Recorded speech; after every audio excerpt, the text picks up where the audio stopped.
Hello, hi, welcome all the competitive various and bridges. This is your Kiran Kodmuru. Yes మరి టెట్లో కావచ్చు డిఎస్సిలో కావచ్చు. సో ఒక అంశం నుండి ఖచ్చితంగా క్వశ్చన్ అడగడానికి అయితే ప్రాబిలిటీ ఉంటుంది. సో ఆ అంశం ఏంటి అంటే ఇక్కడ మూల్యాంకనం లేదంటే ఇవాల్యుయేషన్గా చెప్తూ ఉంటాం. సో మరి ఎందుకు దీనికి అంత ప్రాధాన్యత ఇస్తారు, ఎందుకు ఖచ్చితంగా అడుగుతారంటే రేపటి నాడు ఒక ఉపాధ్యాయునిగా మనం తరగతి గదిలోకి వెళ్ళిన తరువాత విద్యా గమ్యాలు కావచ్చు, లేదంటే మనము ఆశించినటువంటి ప్రవర్తన మార్పులు కావచ్చు, లేదంటే ఒక లక్ష్యాన్ని సాధించామా లేదా, సో విద్యార్థిలో ఆశించినటువంటి ప్రవర్తన మార్పుని మనము తీసుకొచ్చామా లేదా చెక్ చేయాలి. అది కంపల్సరీ చెక్ చేయాల్సి ఉంటుందన్నమాట. సో అలా చెక్ చేయాలంటే మనకు కంపల్సరీ ఈ యొక్క ఇవాల్యుయేషన్ పైన కొంత పట్టు అనేది, కొంతకాలం 100% పట్టు అనేది ఉంటేనే మనం ఆ విద్యార్థులు ఆశించినటువంటి లక్ష్యాన్ని సాధించామా లేదనేటువంటి విషయాన్ని ఒక ఉపాధ్యాయుడిగా తెలుసుకోవడానికి అవకాశం ఉంది. అందుకనే దీనికి ప్రయారిటీ ఇవ్వడం జరుగుతుంది. 100% ఒక మార్క్ అయితే ఖచ్చితంగా వస్తుంది. అండ్ కొన్ని విషయాలు దీంట్లో మూల్యాంకనంలో కొన్ని విషయాల పట్ల పూర్తి స్థాయిలో అవగాహన ఉన్నట్లయితే ఖచ్చితంగా ఒక మార్క్ మన చేతిలో ఉన్నట్లే. సో ఈరోజు ఆ మార్కుని ఎలా సంపాదించుకోవాలో ఒక మార్కునే చూద్దాం. సో బేసిక్గా ఇక్కడ కన్ఫ్యూజ్ అయ్యేటువంటి అంశాలు ఏంటి, ఏ రకంగా క్వశ్చన్ అడగడానికి ఆస్కారం ఉంటుందో అయితే చూద్దాం. రైట్, ఫస్ట్ టైం మన ఛానల్ చూసి తప్పకుండా సబ్స్క్రైబ్ చేయండి. అండ్ మీరు ఖచ్చితంగా ఈ వీడియో అయిపోయిన తర్వాతైనా వీడియో బాగా అనిపిస్తే మీకు యూస్ఫుల్ అనిపిస్తే తప్పకుండా లైక్ అయితే చేయండి.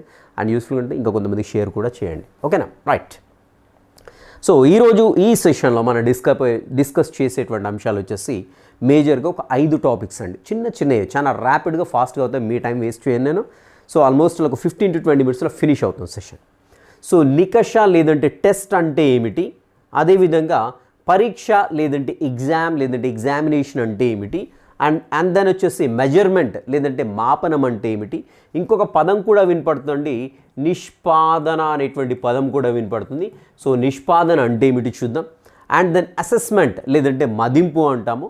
సో మదింపు అంటే ఏమిటి, and then continuous and comprehensive evaluation, నిరంతర సమగ్ర మూల్యాంకనంగా చెప్తాం దీన్ని. సో సిసిఈ అంటే ఏమిటి, అసలు ఎందుకు వచ్చింది, అండ్ దీంట్లో ఉండేటువంటి ఫార్మాటివ్ అసెస్మెంట్ ఏంటి, సమ్మేటివ్ అసెస్మెంట్ ఏంటి, అండ్ డయాగ్నోస్టిక్ అసెస్మెంట్ అంటే ఏంటి. సో ఈ 3 రకాలు ఏంటో చూద్దాం. రైట్. సో ఇంకా లేట్ చేయకుండా మనము అసలు అంశంలోనికి అయితే వెళ్ళిపోదామండి. రైట్, ఫస్ట్ వచ్చేసి నికష అంటే ఏంటో చూద్దాం. నికష, సో నికష, పరీక్ష, ఇవి టెస్ట్, ఇవి కొంచెం కన్ఫ్యూజ్ అవుతూ ఉంటాయి. సో నికష అంటే ఏంటంటే దీని యొక్క లిమిట్ చాలా చిన్నదండి, దీని యొక్క స్కోప్ అనేది చాలా చిన్నది. ఓకేనా?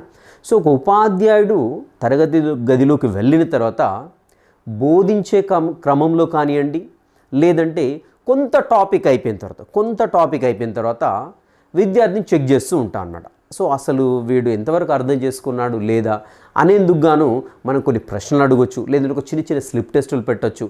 సో ఇలా కొంత అంశాన్ని కంప్లీట్ అయిన తర్వాత, లేదంటే బోధన అభ్యసన ప్రక్రియ, టీచింగ్ లెర్నింగ్ ప్రాసెస్ అంటాం, ఈ ప్రాసెస్ జరిగే క్రమంలో విద్యార్థిని పరీక్షించడానికి మనం ఉపయోగించే సాధనం ఏదైతే ఉందో, it's a small to check the small thing. గుర్తుపెట్టుకోండి, ఒక చిన్న సాధనంగా చెప్పుకుంటాం. దీన్ని ఏమంటామంటే నికష లేదంటే టెస్ట్గా చెప్పుకుంటాం.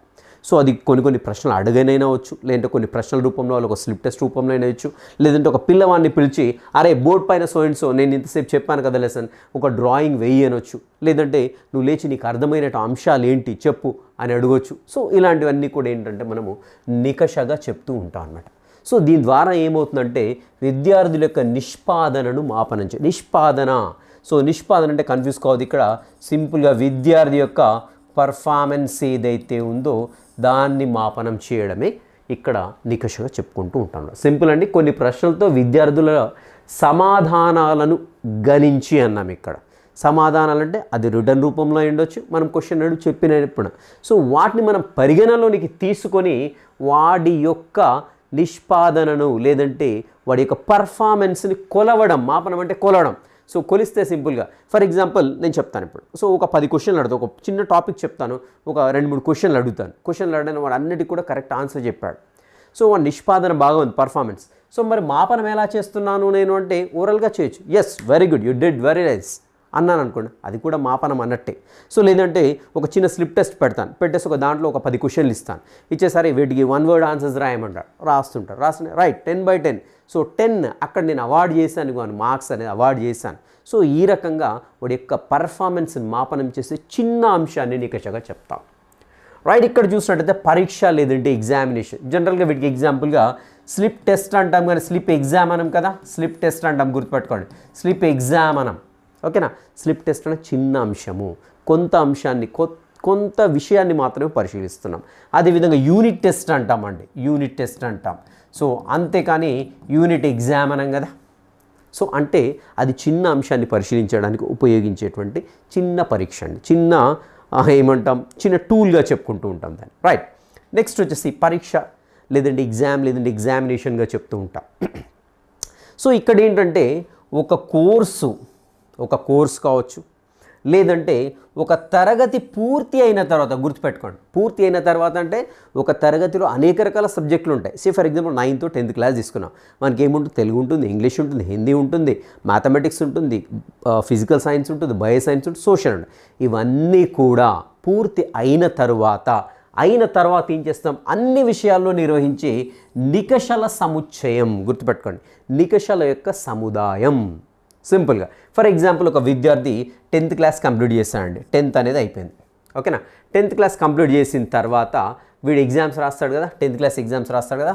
సో 10th క్లాస్ టెస్ట్లు అన్నాం కదా, 10th క్లాస్ ఎగ్జామ్ అంటున్నాం, గుర్తుపెట్టుకోండి. సో ఈ 10th క్లాస్ ఎగ్జామ్లో వీనికి ఏమేమి ఉంటాయంటే అన్నీ ఉంటాయి కదా. సో తెలుగుకు సంబంధించిన టెస్ట్ ఉంటుంది, ఇంగ్లీష్ సంబంధించిన టెస్ట్ ఉంటుంది, అండ్ దెన్ హిందీకి సంబంధించి ఉంటుంది, నెక్స్ట్ మ్యాథ్స్ ఉంటుంది, అదేవిధంగా బయో సైన్స్ ఉంటుంది, నెక్స్ట్ ఫిజికల్ సైన్స్ ఉంటుంది, అండ్ దెన్ సోషల్ స్టడీస్ కూడా ఉంటుంది. సో ఈ యొక్క నికషాల యొక్క సముదాయాన్ని పరీక్షగా చెప్తాము. 10వ తరగతి పరీక్షలు అంటాం, 10th క్లాస్ ఎగ్జామినేషన్స్ అంటాం. సో ఇలా ఒక ఎగ్జామ్లో మనకి ఏంటంటే ఇది మొత్తం కూడా ఒక ఎగ్జామ్ అనుకున్నాం అనుకోండి. సో ఎగ్జామ్లో ఏముంటాయండి, మళ్ళీ మనకు అన్నీ కూడా డిఫరెంట్ కైండ్స్ ఆఫ్ టెస్ట్లు అనేవి ఇక్కడ కనపడుతూ ఉంటాయి. సింపుల్గా అనేక రకాల టెస్ట్ల యొక్క సముదాయాన్ని లేదా సముచ్చయాన్ని ఏమంటున్నాం, మనం పరీక్షగా చెప్పుకుంటున్నాం. సింపుల్.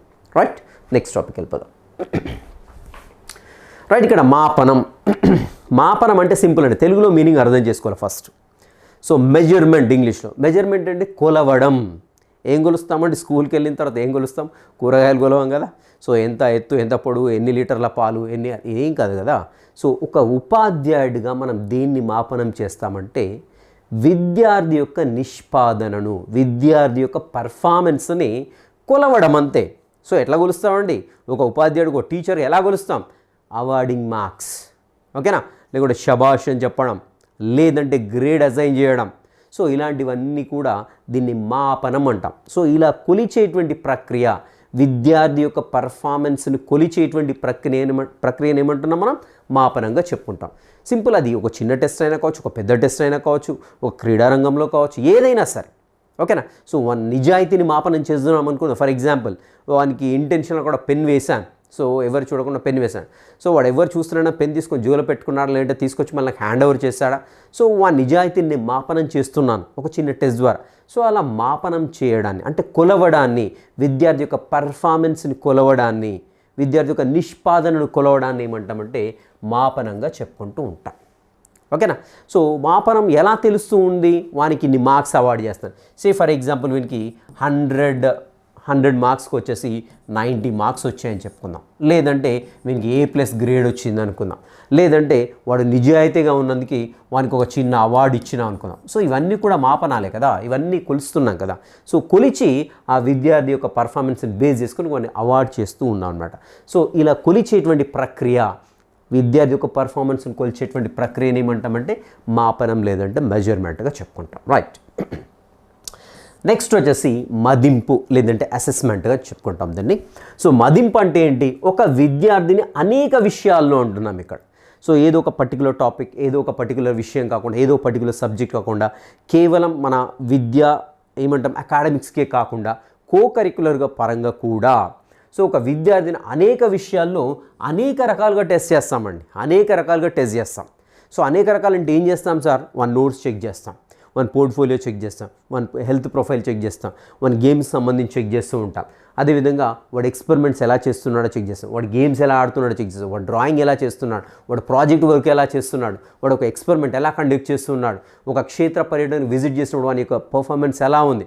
సో వీటినన్నిటినీ కూడా ఒక విద్యార్థి అనేక విషయాల్లో అనేక రకాలుగా పరిశీలించడం పరిశీలించిన తర్వాత దానిని పరిమాణాత్మకంగా మరియు గుణాత్మకంగా చూపించినట్లయితే దాన్ని ఏమంటామంటే మదింపు లేదంటే అసెస్మెంట్గా చెప్పుకుంటాం.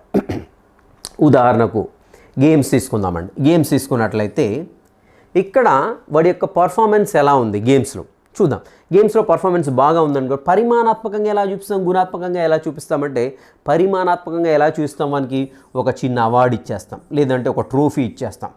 ఇచ్చేస్తే ఏంటిది పరిమాణాత్మకంగా మనకు ఫిజికల్గా చూపిస్తూ ఉన్నాం.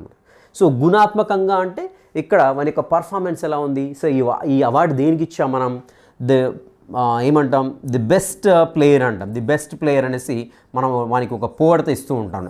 సో ఇది ఏమంటాం అప్పుడు గుణాత్మకంగా క్వాలిటీగా ఉంది.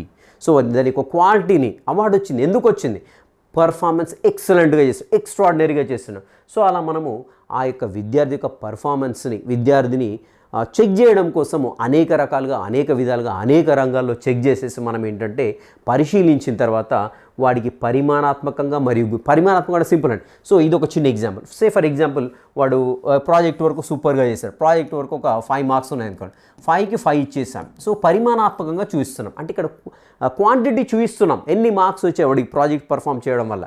సో ఈ 5కి 5 వచ్చాయి. ఓకేనా. సో నెక్స్ట్ గుణాత్మకం, yes you did extraordinarily, so very good అనేసి ఇక్కడ ఒక చిన్న రాసామనుకోండి. ఇదేంటి మనం గుణాత్మకంగా కూడా ఆ పిల్లవాడిని అసెస్ చేస్తూ ఉన్నాం. సో ఆ పిల్లవాడిని అసెస్ చేయడం, సో అంటే మదింపు చేయడం చేస్తున్నాం. మదింపు అంటే సింపుల్ అండి, ఒక విద్యార్థిని ఒక నిష్పాదన ఎలా ఉంది ఏంటి అనేది సింపుల్గా వాడికి కొన్ని అవార్డు చేస్తాం, ఒక గ్రేడా లేకుంటే లేదంటే కొన్ని మార్క్సా లేకుంటే ఒక అవార్డా లేదంటే ఇలా ఇచ్చేసి అదేవిధంగా గుణాత్మకంగా కూడా వాని యొక్క క్వాలిటీ ఏంటి, ఓన్లీ క్వాంటిటీ కదండి, క్వాలిటీని కూడా చెప్తూ ఉంటాం అనమాట. అలా ఉంటే ఆ ప్రక్రియను ఏమంటామంటే ఆ ప్రాసెస్ని ఏమంటామంటే మదింపు లేదంటే అసెస్మెంట్గా చెప్తాం. రైట్. సో ఇక్కడ బేసిక్గా ఇప్పుడు ఏవైతే చెప్పుకున్నామో వాటి గురించి బేసిక్ కాన్సెప్ట్ అనేది కంపల్సరీ తెలియాలి. కంపల్సరీ తెలిస్తేనే దాని నుండి క్వశ్చన్ అడిగితే మనం చేయడానికి అయితే ప్రాబిలిటీ ఉంటుంది. రైట్. ఇక్కడ మదింపు ప్రక్రియల్లో రకరకాలుగా ఉంటాయండి, రకరకాలుగా ఉండడం జరుగుతూ ఉంటుంది. సో ఇక్కడ నుండి ఈ ఏరియా నుంచి క్వశ్చన్ అడగడానికి ఛాన్స్ ఉంటుంది. So what are the different types of assessments అని చూసినట్లయితే వి గాట్ 3 టైప్స్. సో ఒకటి వచ్చేసి ఏంటంటే అభ్యసనం కోసం మదింపు అండి. సింపుల్, మీరు వర్డ్ని గుర్తుపెట్టుకోండి చాలు, దట్స్ ఇట్. వర్డ్లోనే మన కంప్లీట్ మీనింగ్ అనేది అక్కడ కనపడుతూ ఉంటుంది. ఓకేనా. అండ్ రెండవది వచ్చేసి ఏంటంటే అభ్యసనం యొక్క మదింపు అంటున్నాం. ఓకేనా. సో అసెస్మెంట్ ఆఫ్ లెర్నింగ్ అంటున్నాం. సో అభ్యసనంలో భాగంగా మదింపు అంటున్నాం. అసెస్మెంట్ యాజ్ లెర్నింగ్ అంటున్నాం. సో ఇక్కడ అభ్యసనం యొక్క మదింపు అసెస్మెంట్ ఆఫ్ లెర్నింగ్ అంటున్నాం. అండ్ ఇక్కడ వచ్చేసి మనకి ఏంటంటే అసెస్మెంట్ ఫర్ లెర్నింగ్ అంటున్నాం ఇక్కడ. సో ఏంటి అని చూద్దాం ఒకసారి. ఇవన్నీ మన సబ్జెక్ట్ పక్క పెట్టేద్దాం కాసేపు. ఓకేనా. అభ్యసనం కోసం మదింపు అంటే ఏంటి, ఇక్కడ అభ్యసనం కోసం మదింపు. సో అభ్యసనం జరగాలి. నేను ఒక టీచర్గా ఒక విద్యార్థికి ఒక లెసన్ చెప్తున్నాను, నేను అభ్యసనం జరగాలంతే. నేను చెప్పింది వానికి అర్థం కావాలి, నేను చెప్పినటువంటి కాన్సెప్ట్ ఏందో వానికి అర్థం కావాలి అంతే, దట్స్ ఇట్. ఎలా చెక్ చేసుకోవాలి నేనంటే వాన్ని మదింపు చేయాలి నేను, అంటే వాడిని చెక్ చేసుకోవాలి, వాడిని అసెస్ చేయాలి. సో నేను చెప్పింది అర్థమైందా లేదా. సో దేనికోసం చేస్తున్నాను ఇది అంటే మార్కుల కోసం కాదు, గ్రేడింగ్ల కోసం కాదు, అభ్యసనం కోసం చేస్తున్నాను నేను. విద్యార్థికి అర్థం చేయించాలని నా ఇంటెన్షన్ అది. ఓకేనా. సో నేను వాడిని అసెస్ చేస్తాను. సే ఫర్ ఎగ్జాంపుల్ నేను ఏదో చెప్పేసి ఒక మొక్క గురించి చెప్తాను. మొక్క డ్రాయింగ్ ఇలా వేయాలి. సో ఇక్కడ పైన లీవ్స్ గీయాలి, కింద స్టెమ్ ఉంటుంది, దాని క్రింద వచ్చేసి మళ్ళీ సాయిల్లోకి రూట్ సిస్టమ్ ఉంటుంది, అది గీయాలి అని చెప్పాను. నేను ఒకసారి గీసాను, చూపించాను, బోర్డు రబ్ చేశాను. రైట్. ఇప్పుడు అభ్యసనం జరిగిందా లేదా, అభ్యసనం ఏంటి అంటే నా ఇంటెన్షన్ ఏంటి, ఆ విద్యార్థి మొక్క యొక్క బొమ్మ గీయాలి, ఆ విద్యార్థి మొక్కలో ఆకులు గీయాలి, కాండాన్ని గీయాలి, వేర్లు గీయాలి. అది నా లక్ష్యం. విద్యార్థి సాధించాలా లేదా, విద్యార్థిలో ఆ డ్రాయింగ్ స్కిల్కి సంబంధించినటువంటి అభ్యసనం జరిగిందా లేదా, అది నా ఇంటెన్షన్. అప్పుడు ఏం చేస్తాను, నేను విద్యార్థిని పిలిచి రైట్ రా, బోర్డు ఉంది కదా ఇక్కడ, బోర్డు మీద గీ, ఈ యొక్క ప్లాంటా లేకుంటే ట్రీనో ఏదో ఒకటి గీ, నేను గీసి చూపించాను ఇంతకుముందు, గీసి చూపించని చెప్తాను. అప్పుడు విద్యార్థి గీయడానికి ప్రయత్నిస్తున్నాడు, గీశాడు లేదంటే గీయలేదు, రెండే కదా అయ్యేది. సో గీశాడు, గీయలేదు. ఇప్పుడు నేను దేనికోసం వాడిని అసెస్ చేస్తాను అంటే వానికి ఏదో అవార్డు ఇవ్వడానికి, వానికి ఏదో చాక్లెట్ కొనియడానికి, వానికి ఏదో ర్యాంకింగ్ ఇవ్వడానికి, వానికి ఏదో గ్రేడ్ ఇవ్వడానికి కాదు. అభ్యసనం జరిగిందా లేదా, అభ్యసనం కోసం నేను చెక్ చేస్తున్నాను. అసెస్మెంట్ అంటే చెక్ చేయడం అండి, సింపుల్ గుర్తుపెట్టుకోండి. ఒక్కటే సింపుల్ లాంగ్వేజ్లో అసెస్మెంట్ అంటే చెక్ చేయడం అంతే వాడిని. ఓకేనా? సో ఇలా మన పిలిచి గేమ్ అని చెప్తే రైట్, జరగలేదు, అభ్యసనం జరగలేదు అనుకుందాం. సో నేను ఏం చేశాను ఇప్పుడు, ఈ చెక్ చేయడం ఎలా, మదింపు అనేది దేనికోసం చేశాను, అభ్యసనం జరిగిందా లేదా. సో జరగలేదు అనుకుందాం. సో నాకు ఫీడ్బ్యాక్ వస్తుంది. అభ్యసనం కోసం మదింపులో ఉపాధ్యాయునికి ఫీడ్బ్యాక్, పరిపుష్టి అంటాం తెలుగులో. సో ఉపాధ్యాయునికి అనేది మదింపు రావడం జరుగుతుంది. సో ఇక్కడ ఏంటంటే అభ్యసన ప్రక్రియ, బోధనాభ్యసన, టీచింగ్ లెర్నింగ్ ప్రాసెస్ జరిగేటప్పుడు ఈ మదింపు జరగడానికి ఛాన్స్. లేదంటే ఒక కొంత పార్ట్ చెప్పిన తర్వాత, సో నేను మొక్క వాటి యొక్క ఉపయోగాలు చెప్పాలనుకుంటాను. సో నేను మొక్క గురించి కొంత చెప్పాను, డ్రాయింగ్ గీసాను, ఇలా ఉంటుంది, ఇలా ఉంటుంది, ఇలా గీయాలని చెప్తాను. కొంత అయిపోయిన తర్వాత నేను చెక్ చేసుకుంటాను. సో ఇలా మనకు టీచింగ్ లెర్నింగ్ ప్రాసెస్ అయ్యే క్రమంలో కావచ్చు, లేదంటే టీచింగ్ లెర్నింగ్ ప్రాసెస్ కొంత కంప్లీట్ అయిన తర్వాత చేసినట్లయితే దాన్ని అభ్యసనం కోసం, అభ్యసనం జరిగిందా లేదా చెక్ చేయాలంతే. సో అలా చెక్ చేసేటువంటి ఈ యొక్క అసెస్మెంట్ ఏదైతే ఉందో దాన్ని అసెస్మెంట్ ఫర్ లెర్నింగ్ అంటున్నాం. అసెస్మెంట్ దేనికోసం చేస్తున్నాం, ఫర్ లెర్నింగ్ కోసం చేస్తున్నాం అన్నమాట. ఓకేనా? ఇది వచ్చేసి అభ్యసనం కోసం మదింపుగా చెప్పుకుంటూ ఉంటాం. నెక్స్ట్ అభ్యసనం యొక్క మదింపు. అభ్యసనం కోసం చేయడం వేరు, అభ్యసనం యొక్క మదింపు. అభ్యసనం జరిగిందని ఇక ఫిక్స్ అయిపోయింది నేను, అంతే, నా లెసన్ అయిపోయింది, మొత్తం కూడా అయిపోయింది. 45 మినిట్స్ లేకుంటే ఒక 3 or 4 పీరియడ్స్ తర్వాతనో నేను అనుకున్నటువంటి లెసన్లో ఉండేటువంటి పార్ట్ని చెప్పేసా. మొక్క యొక్క భాగాలు, వాటి యొక్క విధులు చెప్పేసాను, అయిపోయింది. నేను ఏమనుకుంటున్నాను ఇప్పుడంటే అభ్యసనం అయిపోయింది, నేను సూపర్గా చెప్పిన, పిల్లవాడు సూపర్గా నేర్చుకోవడం చెప్తాను అనుకుంటున్నాను, నేను భావిస్తున్నాను. సో అప్పుడు ఏం చేస్తాను నేనంటే ఇంకా వాడిని సపరేట్గా యూనిట్ టెస్టో లేకుంటే స్లిప్ టెస్టో పెడతాను. ఓకేనా? లేదంటే ఎగ్జామినేషన్, ఒక పరీక్షనే పెడుతున్నాను అనుకుందాం, ఒక పెద్ద అంటే సమ్మేటివ్ అసెస్మెంట్ పెడుతున్నాను. ఓకేనా? సంగ్రహణాత్మక మూల్యాంకనం అంటాం తెలుగులేదు. సో అది పెట్టాను అనుకోండి. అప్పుడు ఏంటి, దేనికోసం చెక్ చేస్తున్నాను. సో ఇంకా వాడిని నువ్వు నేర్చుకున్నావా లేదా, నేర్చుకుంటా మళ్ళీ నేను క్లాస్ చెప్తా, ఇది కాదు, అభ్యసనం అయిపోయిందిరా, ఫినిష్ అయిపోయింది అని చెప్పి, లెసన్ ఫినిష్ అయిపోయింది, నువ్వు నేర్చుకున్నావు లేదా నాకు చూపెట్టు, నీ అభ్యసనం ఎంత జరిగిందో నేను తెలుసుకుంటాను. సో ఓకే, సో అభ్యసనం ఎంత జరిగిందా జరగలేదా తెలుసుకోవడానికి చేస్తున్నాం కాబట్టి అభ్యసనం యొక్క మదింపుగా చెప్తాం దీన్ని. అసెస్మెంట్ ఆఫ్ లెర్నింగ్ అంటున్నాం. సో ఇక్కడ ఏమవుతుంది, అభ్యసనం కోసం మదింపు, అభ్యసనం జరగడం కోసం మదింపు చేస్తున్నాం. ఇది అభ్యసనం జరిగిందా లేదా నాకు సంబంధం లేదు. సో ఎంత అభ్యసించాడో తెలుసుకోవడం కోసం నేను అభ్యసనం యొక్క మదింపు చేస్తున్నాను. So this is called as assessment of learning అంటాం. కంప్లీట్గా మనం చెప్పదలుచుకున్నటువంటి విషయం ఏదైతే ఉందో అది పూర్తి అయిన తర్వాత చేసేదే మనం ఏమంటామంటే అసెస్మెంట్ ఆఫ్ లెర్నింగ్గా చెప్తూ ఉంటాం అన్నమాట. Okay right. దీంట్లో టెస్టులు రావచ్చు. డౌట్ వస్తుంది ఇక్కడ, సార్ ఈ టెస్టులు వస్తాయా దీంట్లో, లేదంటే ఎగ్జామినేషన్స్ ఏదైనా రావడానికి ఛాన్స్ ఉంటుంది. సో ఫర్ ఎగ్జాంపుల్ నేను ఒక 45 మినిట్స్ పీరియడ్లో ఆ ప్లాంట్ గురించి చెప్తాను, ప్లాంట్ పార్ట్స్ గురించి చెప్తాను, ఫంక్షన్స్ ఆఫ్ ది ప్లాంట్ గురించి చెప్తాను. సో నీ పర్టికులర్ టాపిక్ని చెక్ చేయాలనుకుంటున్నాను, దీంట్లో అభ్యసనం జరిగిందా లేదా అని చెక్ చేయాలను.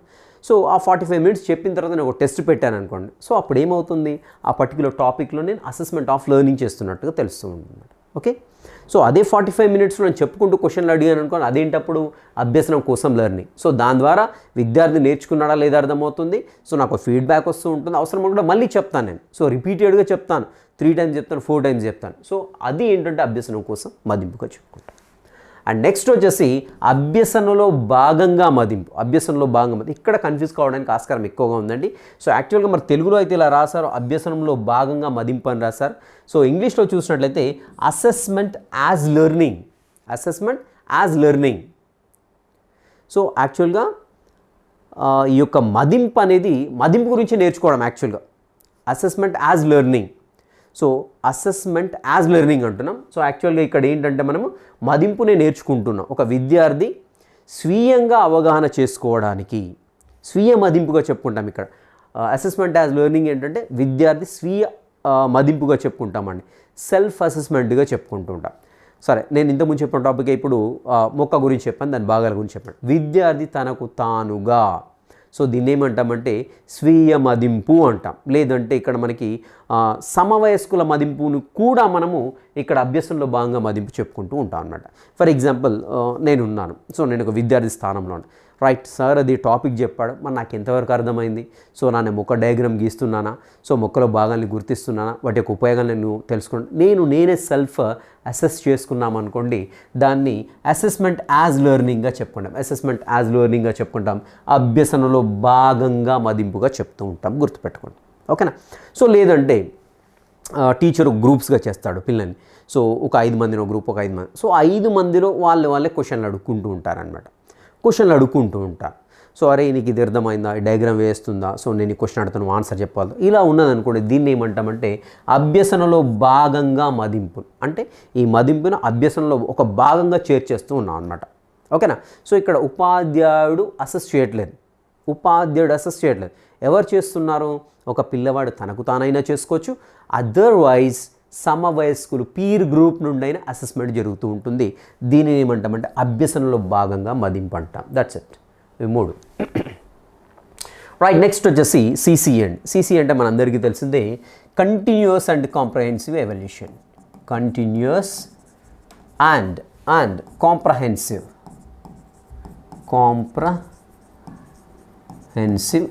ఇవాల్యుయేషన్గా చెప్పుకుంటాం. ఈ రాయట్లేదు, ఇంకా చాలా పెద్దగా అయిపోతుంది. కంటిన్యూస్ అండ్ కాంప్రహెన్సివ్ ఇవాల్యుయేషన్గా చెప్పుకుంటూ ఉంటాం అన్నమాట. సో ఇక్కడ మనకు పదంలోనే కనపడుతుందండి కంటిన్యూస్ అండ్ కంటిన్యూస్ అంటే ఏంటి? ఒక విద్యార్థి మన స్కూల్లోకి ఎంటర్ అయిన తర్వాత వాడు బయటికి పోయేంత వరకు కంటిన్యూస్గా ప్రతి ఒక్క దశలో, ప్రతి ఒక్క నిమిషం, ప్రతి ఒక్క సెకండ్, ప్రతి ఒక్క రోజు కూడా జరుగుతూ ఉంటుంది. కాంప్రహెన్సివ్లీ అంటే ఏంటి? సమగ్రంగా. అంటే తెలుగులో చూడండి ఇక్కడ దీన్ని ఏమంటున్నాం మన తెలుగులో? నిరంతర సమగ్ర మూల్యాంకనం అంటున్నాం. నిరంతరం అంటే నిరంతరం, ఇంకా కంటిన్యూస్గా ఎప్పుడు జరుగుతూనే ఉంటుంది అనమాట. సమగ్ర మూల్యాంకనం అంటే ఏంటి? కేవలం విద్యార్థి ఒక విషయాన్ని ఎలా చదువుతున్నాడు అని కాదు, వాడి నిజాయితీ ఎలా ఉంది, వాడి హెల్త్ ఎలా ఉంది, ఓకేనా, వాడి యొక్క పర్ఫార్మెన్స్ గేమ్స్లో ఎలా ఉంది, ఓకేనా, ఒక ప్రాజెక్ట్ వర్క్ చేస్తే ఎలా చేస్తున్నాడు, ఒక ప్రయోగం చేస్తే ఎలా చేస్తున్నాడు, సో ఒక శాస్త్రవేత్త గురించి మాట్లాడమంటే ఎలా మాట్లాడుతున్నాడు, ఒక క్విజ్ పోటీలో విని యొక్క అన్ని రకాలుగా విద్యార్థిని మనం ఏం చేస్తామండి? ఇవాల్యుయేట్ చేస్తే దీన్ని ఏమంటామంటే నిరంతర సమగ్ర మూల్యాంకనంగా చెప్పుకుంటూ ఉంటాం. సో మరి ఎవరి యొక్క సూచనల వల్ల ఈ యొక్క సిసి ఇంట్రడ్యూస్ చేయబడిందంటే ఎన్సిఎఫ్, గుర్తుపెట్టుకోండి ఇది ఇంపార్టెంట్ బిట్స్లో. ఎన్సిఎఫ్ 2005, అదేవిధంగా SCF 2011 and then RT right to education 2009.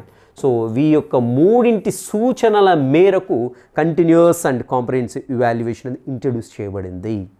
National curriculum framework 2005, state curriculum framework 2011 and right to education 2009. So ఈ 3 యొక్క సూచనల మేరకు continuous and comprehensive evaluation introduce చేయబడింది. గుర్తుపెట్టుకోండి, ఇంపార్టెంట్. నెక్స్ట్ దీంట్లో చూసినట్టయితే మనకి వి గాట్ 3 kinds ఆఫ్ అసెస్మెంట్స్గా చెప్పుకుంటాం. ఇక్కడ చూసినట్టయితే ఒకటి వచ్చేసి నిర్మాణాత్మక, లేదా ఇక్కడ మారు పేర్లు ఉన్నాయండి, ఒకదానికి 2 పేర్లు ఉన్నాయి. కంపల్సరీ గుర్తుపెట్టుకోండి. సో ఎందుకంటే ఈ పేరుతోటైనా క్వశ్చన్ అడుగుతాడు, ఈ పేరుతోటైనా క్వశ్చన్ అడుగుతాడు, ఓకేనా. సో ఒకటోది వచ్చేసి నిర్మాణాత్మక, లేదంటే రూపణ మూల్యాంకనంగా చెప్పుకుంటాం. ఇంగ్లీష్ అయితే ఫార్మాటివ్ అసెస్మెంట్గా చెప్తాం. సేమ్ ఇంతకుముందు వచ్చినట్టుగానే అసెస్మెంట్ ఫర్ లెర్నింగ్ అన్నాం కదా, అసెస్మెంట్ ఫర్ లెర్నింగ్ అన్నాం. సో ఇక్కడ కూడా ఏంటంటే ఈ యొక్క నిర్మాణాత్మక, రూపణ మూల్యాంకనం ఆల్మోస్ట్ ఈక్వల్ అండి దానికి. ఇక్కడ ఏం చేస్తాము? బోధన జరుగుతున్నప్పుడు, లేదంటే కొంత బోధన జరిగిన తర్వాత విద్యార్థిని మదింపు చేయడానికి ప్రయత్నించినట్లయితే దానిని నిర్మాణాత్మక లేదా రూపణ మూల్యాంకనంగా చెప్పుకుంటాం. మూల్యాంకనం అనొద్దండి, యాక్చువల్గా మదింపు అనాలి. టెక్స్ట్ బుక్లో మొత్తం కూడా మూల్యాంకనం అని రాస్తున్నాడు. సంగ్రహణాత్మక మూల్యాంకనము, లేదంటే నిర్మాణాత్మక మూల్యాంకనం అనొద్దండి. సో ఇక్కడ అసెస్మెంట్, ఇక్కడ ఇంగ్లీష్లో కరెక్ట్ ఉంది, ఫార్మాటివ్ అసెస్మెంట్, ఓకేనా. సో నిర్మాణాత్మక లేదా రూపణ మదింపుగా చెప్పుకుంటూ ఉంటాం. ఇక్కడ వెరీ సింపుల్ ఇది. సో బోధన జరుగుతున్నప్పుడు, లేదంటే కొంత జరిగిన తర్వాత చేపట్టేటువంటి మదింపు ఏదైతే ఉందో, ఇంతకుముందు చెప్పుకున్న దాంట్లో అది వచ్చిందండి, అసెస్మెంట్ ఫర్ లెర్నింగ్ అని చెప్పాగా, అది ఇక్కడ అనమాట. సో ఏ మేరకు జరిగింది, సో ఉపాధ్యాయునికి ఫీడ్బ్యాక్ వస్తూ ఉంటుంది ఇక్కడ నుండి. సో ఇంతకుముందు చెప్పినట్టుగానే ఒక పిల్లవాడిని లేపి క్వశ్చన్ అడగడము, లేదంటే అరే నోట్స్ ఫినిష్ చేసావు, నోట్స్ చూయించు ఒకసారి, సో లేదంటే నీ డ్రాయింగ్ స్కిల్ ఎలా ఉంది, డ్రాయింగ్ చూయించు, సో ఇలాంటివి అడిగామనుకోండి. ఇవన్నీ కూడా మనకి ఏంటంటే నిర్మాణాత్మక, లేదంటే రూపణ మదింపు. సో మదింపు అని చెప్తున్నాను నేను ఇక్కడ, బుక్లో మూల్యాంకనం ఉంది. సో క్వశ్చన్ మూల్యాంకనం అని అడుగుతాడు, గుర్తుపెట్టుకోండి, ఓకేనా. ఇది వచ్చేసి నిర్మాణాత్మక, లేదంటే రూపణ మూల్యాంకనం చెప్పుకుంటాం. అండ్ రెండవది వచ్చేసి సంగ్రహణాత్మక, లేదంటే సంకలన అంటే ఏంటండి? అన్నీ కలపడాన్ని సంకలనం అంట. గణితంలో వస్తుంది సంకలనం అంటే కలపడం, సింపుల్. సో ఇక్కడ ఏం కలుపుతామని చూసినట్లయితే టీచింగ్ లెర్నింగ్ ప్రాసెస్ పూర్తి అయిన తర్వాత మనం ఏదైతే విద్యార్థి యొక్క నిష్పాదనను లేదంటే ప్రగతిని, సో విద్యార్థి యొక్క పర్ఫార్మెన్స్ని మాపనం చేయడానికి, కొలవడానికి ఉపయోగించేటువంటి మదింపు లేదంటే ఈ యొక్క మూల్యాంకనం ఏదైతే దీన్ని సంగ్రహణాత్మక లేదంటే సంకలన మూల్యాంకనంగా చెప్పుకుంటూ ఉంటాం. సో యాక్చువల్గా మదింపే అందాము. సో మూల్యాంకనం అంటే టెక్స్ట్ బుక్లో ఉంది. ఎనీహో, సో ఇక్కడ ఒక పర్టికులర్ థింగ్ అనేది అయిపోవాలి, ఒక పర్టికులర్ విషయం గురించి అయిపోవాలి. సో ఫర్ ఎగ్జాంపుల్ జీవశాస్త్రం మొత్తం కూడా అయిపోయిందండి. సో 10th క్లాస్లో సోషల్ మొత్తం అయిపోయింది. సో చివరిలో మనం ఎగ్జామ్ పెడతాం కదా, యాన్యువల్ ఎగ్జామ్స్ పెడతాం కదా. సో యాన్యువల్ ఎగ్జామ్స్ని మనం జనరల్గా ఏమంటున్నామంటే ఇక్కడ SA1 అంటున్నాము, లేదంటే SA2 అంటున్నాం ప్రజెంట్ స్కూల్స్లో. ఇంతకుముందేమో quarterly, half yearly and annual exams అనేది. ఇప్పుడు అవి పోయాయి కదా. సో FA1 అంటున్నాం, FA2, FA3, FA4 ఇలా అంటున్నాం. అండ్ ఇక్కడ వచ్చేసి సంగ్రహణాత్మక మూల్యాంకనం ఏదైతే ఉందో సమ్మేటివ్ అసెస్మెంట్ అంటాం. సో అలా 1, 2 పెడుతూ ఉంటాం. జనరల్గా 1 వచ్చేసేమో హాఫ్ ఇయర్లీ ఎగ్జామ్ అంటాం, ఇది వచ్చేసేమో యాన్యువల్ ఎగ్జామ్స్ అంటూ ఉంటాం. సో ఇవి కంప్లీట్ అయిన తర్వాత, సో అంటే ఈ మొత్తం కూడా సిలబస్ అంతా అయిపోతున్నప్పటికీ అయిపోయిన తర్వాత విద్యార్థిలో అభ్యసనం ఎలా జరిగింది, సో దాన్ని మాపనం చేయాలి. సో ఇప్పుడు ఇది దేనికి ఎగ్జాంపుల్గా చెప్పుకోవచ్చు అండి, సింపుల్గా అసెస్మెంట్ ఆఫ్ లెర్నింగ్గా చెప్పుకోవచ్చు దీన్ని. ఓకేనా, ఇది దేనికి ఎగ్జాంపుల్గా చెప్పుకుంటాం మనం, assessment for learning. Assessment for learning గుర్తుపెట్టుకోండి. సో ఎలా అయినా అడవచ్చు, అన్ని ఇంటర్లింక్ టాపిక్స్ ఇవి. ఓకేనా, ఇది అసెస్మెంట్ ఫర్ లెర్నింగ్గా చెప్పుకుంటాం, ఇది అసెస్మెంట్ ఆఫ్ లెర్నింగ్గా చెప్పుకుంటాం, నిర్మాణాత్మక లేదంటే సంకలన మూల్యాంకనం అనేది. ఓకేనా, రైట్. ఇది వచ్చేసేమో సెకండ్ కైండ్ ఆఫ్ ఇదనమాట. అండ్ మూడోది వచ్చేసి ఏంటంటే లోప నిర్ధారణ లేదా సమస్య విధాన మూల్యాంకనం. పేర్లోనే కనపడుతుందండి, లోపాలను గుర్తించడం, విద్యార్థి యొక్క లోపాలను గుర్తించడం. సో విద్యార్థి యొక్క లోపాలని గుర్తించి వాటిని సవరించడానికి ఉపయోగించేటువంటి పద్ధతి లేదా మూల్యాంకనం ఏదైతే ఉందో దానిని లోప నిర్ధారణ లేదంటే డయాగ్నోస్టిక్ అసెస్మెంట్గా చెప్పుకుంటూ ఉంటాం, లేదంటే దీన్ని సమస్య విధాన మూల్యాంకనంగా చెప్పుకుంటూ ఉంటాం అన్నమాట. ఓకేనా, రైట్. ఇలా మనకు 3 రకాలుగా ఉంటాయి. వెరీ సింపుల్ అండి, very simple, nothing to be worried here. And ఇంకా రైట్ ఏం లేదు కదా sir, black board. Yes, black బోర్డే. ఎందుకు అంటే ఇక్కడ మనకి క్వశ్చన్ ఏ రకంగా అడగడానికి ఛాన్స్ ఉంది మూల్యాంకనం టాపిక్లో. సో బేసిక్గా మీకు ఇప్పుడు చెప్పినటువంటి అన్ని కీలక పదాలపైన, సో అన్ని కీలక పదాలు ఏవైతే ఉన్నాయో ఈ కీలక పదాలపైన మీకు పూర్తి స్థాయి అవగాహన ఉండాలి. సో ఆ అవగాహన బేస్ చేసుకొని క్వశ్చన్ అడగడానికి ఛాన్స్ ఉంటుంది. ఓకేనా, సింపుల్ ఏదైనా ఒకటి అడగడానికి ఛాన్స్ ఉంటుంది. ఫర్ ఎగ్జాంపుల్ ఒక విద్యార్థి ఉపాధ్యాయుడు బోధించే క్రమంలో విద్యార్థిని పిలిచి ఏదో క్వశ్చన్ అడిగాడు ఉపాధ్యాయుడు, లేదంటే ఆ విద్యార్థిని పిలిచి బోర్డు పైన ఏదో ఒక డ్రాయింగ్ గీయమంటే గీయలేకపోయాడు. సో అప్పుడు ఉపాధ్యాయుడు ఉపయోగించినటువంటి అది ఏంటి, మూల్యాంకనం ఏంటి, లేదంటే మదింపు ఏంటంటాడు. సో అప్పుడు ఏంటి, అభ్యసనం కోసం మదింపు అవుతుంది, లేదంటే నిర్మాణాత్మక మూల్యాంకనంగా చెప్పుకోవచ్చు. అంటే బోధన అభ్యాసం జరిగే ప్రక్రియలో భాగంగా చెప్తున్నాం కాబట్టి. ఓకేనా, సో ఇలా మనకి కీలక పదాలు ఇప్పుడు ఏవైతే డిస్కస్ చేసామో వీటిపైన ఖచ్చితంగా అవగాహన ఉండాలి. అండ్ నెక్స్ట్ వచ్చేసి మూల్యాంకనం గురించి వివిధ రకాల శాస్త్రవేత్తలు కావచ్చు, లేదంటే విద్యావేత్తలు, నెక్స్ట్ వచ్చేసి అండ్ దెన్ విద్యావేత్తలు కావచ్చు, నెక్స్ట్ కమిషన్స్ కావచ్చు, లేదంటే కమిటీలు కావచ్చు, ఇవి ఇచ్చినటువంటి నిర్వచనాలు, నెక్స్ట్ అదేవిధంగా సూచనలు గుర్తుపెట్టుకోండి. Very very important. ఖచ్చితంగా ఏరియా నుంచి క్వశ్చన్ అడగడానికి ఛాన్స్ ఉంటుంది. సో మరి రకరకాల కమిషన్స్ విద్యావేత్తలు అంటే ఇంకా ఎవరైనా కావచ్చు అండి, భారతీయ విద్యావేత్తలు కావచ్చు, ఫారినర్స్ కావచ్చు, ఏం చెప్పారు. సో కమిషన్స్ అంటే ఫర్ ఎగ్జాంపుల్ ఇప్పుడు కోటారి కమిషన్ ఏం చెప్పింది, మొదిలియార్ కమిషన్ ఏం చెప్పింది. ఓకేనా, సో ఇలా రకరకాల కమిషన్లు ఏం చెప్పాయి. అండ్ NCF 2005 ఏం చెప్పింది, అండ్ లేదంటే NCERT వాళ్ళు ఏం చెప్పారు. ఓకే, లేదంటే SCF 2011 ఏం చెప్పింది. ఓకేనా, సో లేదంటే ఇంకా RTE యాక్ట్ 2009 ఏం చెప్తూ ఉంది మూల్యాంకనం గురించి. సో వీళ్ళు ఎలాంటి సూచనలు చేశారు, సో వీళ్ళు చెప్పి నిర్వచనాలు ఏంటి, ఇక్కడ నుండి క్వశ్చన్ అడగడానికి ఛాన్స్ ఉంది. ఓకేనా, అండ్ నెక్స్ట్ వచ్చేసి మనకి ఇంతకుముందు చెప్పుకుంటున్నట్టుగా అసెస్మెంట్ ఉంది కదా, అసెస్మెంట్ నుండి క్వశ్చన్ అడగడానికి ఛాన్స్ ఉంది. సో అసెస్మెంట్ లేదంటే మదింపు రకాలు అడగడానికి ఛాన్స్ అయితే ఉందండి. సో ఇక్కడ అప్లికేటివ్ మోడ్లో కూడా క్వశ్చన్లు అడగడానికి అయితే ఛాన్స్ ఉంది. సో ఇంతకు మించి క్వశ్చన్ బయటికి ఎక్కడికి పోదు. రైట్, సో ఫస్ట్ మనం ఇంతకుముందు అనుకున్నప్పుడు అన్ని అంశాలపైన సో పూర్తి స్థాయి అవగాహన ఉండాలి. అవేంటి, కాన్సెప్ట్ ఏంటి, నిర్వచనం ఏంటి. అండ్ దెన్ వచ్చేసి మూల్యాంకనం, దాని గురించి నిర్వచనాలు ఏం చెప్పారు, వివిధ రకాల విద్యావేత్తలు కావచ్చు, కమిషన్లు కావచ్చు, కమిటీలు కావచ్చు, నిర్వచనాలు ఏం చెప్పారు, అదేవిధంగా మూల్యాంకనం గురించి ఏం ప్రస్తావించారో, ఎలాంటి సూచనలు చేశారు. అండ్ రకరకాల మూల్యాంకనాలు ఏవైతున్నాయో మూల్యాంకనం వాటిలో key point. So for example formative assessment, సంగ్రహణాత్మక మూల్యాంకనం ఎప్పుడు చేస్తారు అనేది అట్లీస్ట్ మీకు బేసిక్గా అవగాహన ఉండాలి. ఓకేనా. అండ్ సంగ్రహణాత్మక మూల్యాంకనం ఎప్పుడు చేస్తారు, సమ్మేటివ్ అసెస్మెంట్ ఎప్పుడు చేస్తారు, సో మదింపు అంటే ఓకేనా. సో మదింపులో ఉండేటువంటి రకాలండి, ఇక్కడ నుండి క్వశ్చన్ అడగడానికి ప్రాబిలిటీ ఉంది, రైట్. సో ఇది వచ్చేసి ఈరోజు టాపిక్ అండి. ఇన్ కేస్ మీకు యూస్ఫుల్గా అనిపిస్తే డెఫినెట్గా ఫస్ట్ లైక్ కొట్టండి, లైక్ కొట్టిన తర్వాత ఎగ్జిట్ కండి. అండ్ అదేవిధంగా ఫస్ట్ టైం మన ఛానల్ చూసినట్టు తప్పకుండా సబ్స్క్రైబ్ అయితే చేయండి అండ్ మీ మిత్రులు షేర్ చేయండి. అండ్ డిస్క్రిప్షన్లో వచ్చేసి డిఎస్సి అండ్ టెట్కి సంబంధించిన డెమో వీడియోస్ చాలా ఉన్నాయండి, ఒకసారి చూడండి. కంపల్సరీ చూసి ఇఫ్ ఇట్ సాటిస్ఫై అనిపిస్తే తప్పకుండా వాట్స్ బిహైండ్ అనేటువంటి యాప్ అనేది ప్లే స్టోర్లో ఉంటుంది, డౌన్లోడ్ చేసుకొని దాంట్లో different kinds of course offer చేస్తున్నాం మనం. అండ్ అబ్జల్యూట్లీ మనం దాంట్లో టెస్ట్ సిరీస్లు కూడా ఆఫర్ చేస్తున్నాం. అండ్ పూర్తిగా తెలుగు అకాడమీ అండ్ సిలబస్ బేస్డ్గా ఎస్సీఆర్టీ బుక్స్ని బేస్ చేసుకునే ఉంటాయి. అండ్ క్వశ్చన్స్ ఫార్మింగ్ కూడా చాలా డిఫరెంట్, చాలా యూనిక్గా కనపడుతూ ఉంటాయి మీకు. సో చాలా టిపికల్, అన్నీ కూడా లెవెల్ 1 లెవెల్ 2 కానీ అన్ని లెవెల్ 3 ఉండడానికి ఆస్కారం ఉంటుంది క్వశ్చన్స్ అయితే, మోస్ట్ ఆఫ్ ది క్వశ్చన్స్ అనేది. సో ఇన్ కేస్ మన టెస్ట్ సిరీస్లో క్వశ్చన్ చేసినట్టే ఖచ్చితంగా డిఎస్సి.